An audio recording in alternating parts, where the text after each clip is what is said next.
Identity Malta nediet permess temporanju l-awtorizzazzjoni tax-xogħol għal ċittadini barranin.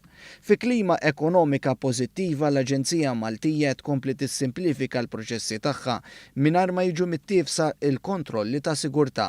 Waqt laqa bejn uffiċjali ta' Identity Malta u l-stakeholders involuti fil-qasam tax-xogħol, is-Segretarju Parlamentari Giulia Farrugia Portelli ħabbret li mit-tnejn li ġej se jidħol fis-seħħ permess temporanju li awtorizza lil ħaddiema barranin biex jibdew jaħdmu b'mod immedjat ġala darba jkollhom it-talba milquha.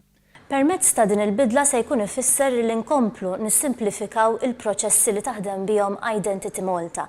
Ifisser li fil-waqt li qabel ħaddiem ikun ħa il-biometrics u mbagħad irid joqgħod jistenna sa anke xarejn biex jonħarġlu l-permess, b'din il-bidla se jkun ifisser li minn nhar it-tnejn li ġej ħaddiem jieħu l-biometrics tiegħu u mill-binja ta' Identity Malta joħroġ permess temporanju u li bih ikun jista' jaħdem permezz ta' dak id-dokument dakinhar jew l-għada stess. Il-verifiki mill-Pulizija u Jobs Plus fuq ċittadini barranin li jiġu jaħdmu f'Malta se jibqgħu jsiru qabel ma l-applikant ikun innotifikat bid-deċiżjoni meta jkun għadu barra mill-pajjiż. Fl-eventwalità li rekwiżiti stipulati ma jkunux onorati, il-proċess jitwaqqaf immedjatament. Barra minn hekk dan il-permess temporanju mhux validu għal safar.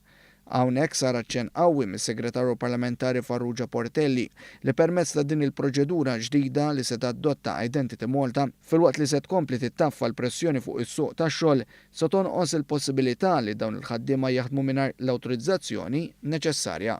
F'dan l-isfond tkellem ukoll id-Direttur Ġenerali tal-Assoċjazzjoni ta' min ħaddem li faħħar din l-inizjattiva. Din il-miżura tindirizza parti mill-problema, jiena naħseb illi ħafna azzjendi ħaj benefikaw minnha.